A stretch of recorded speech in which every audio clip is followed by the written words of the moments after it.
ఎడారిలో సెలయేర్లు డిసెంబర్ 23వ తేదీ. నీ శక్తికి మించిన ప్రయాణము నీకు సిద్ధమై ఉన్నది.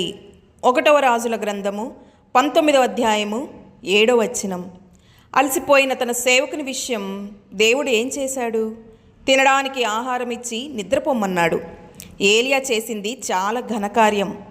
ఆ హుషారులో రథం కంటే ముందుగా పరిగెత్తి గమ్యాన్ని చేరుకున్నాడు. అతని దేహం అలసిపోయింది. నీరసంతో పాటు దిగులు ముంచుకొచ్చింది. శారీరక రుగ్మతలను కూడా పట్టించుకోవాలి. మరి మనుషుల్లో గొప్ప గొప్ప వాళ్ళకి కూడా ఏలియాలాగా బదరి వృక్షం కిందకి చేరవలసిన సమయం వస్తుంటుంది. ప్రభు మృదువుగా మాట్లాడే మాటలు వాళ్ళకి సేదతీరుస్తాయి. నీ శక్తికి మించిన ప్రయాణం ఇది. నేను నిన్ను బలపరుస్తాను.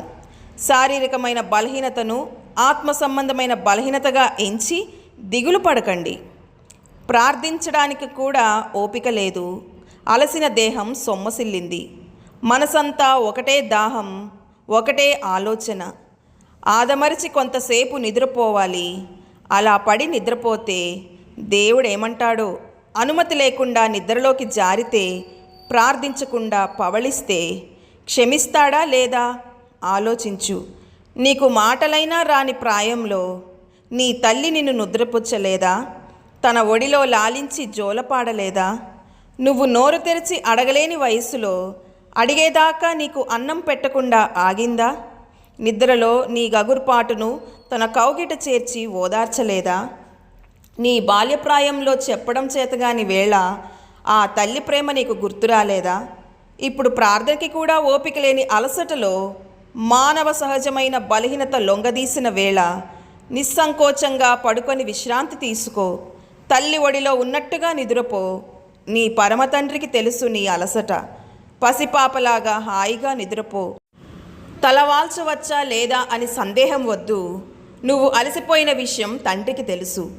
నోటి మాటల ప్రార్థన ఒకటే కాదు ఆయన్ని చేరేది. నీ హృదయలోని ప్రేమను చూడగలడాయన. నీకు ప్రార్థించడం వచ్చునని ఆయనకి తెలుసు. ప్రార్థించే ఓపిక తెలుసు. క్రీస్తు కరుణకి సరిహద్దులు నీకే తెలుసు. ఎన్నుకున్న వాళ్ళని ఎల్లవేళలా గమనిస్తాడాయన. తన ప్రియుల్ని పడుకోబెట్టి నిద్రపుచ్చినప్పుడు, కాచి కాపాడే భారం ఆయన మీద పడినప్పుడు నీ ప్రాణాన్ని ఆయనకి అప్పగించు. ఇక భయమే లేకుండా ఆయనలో పవలించు. దేవుడి మాటలను దీవించునుగాక.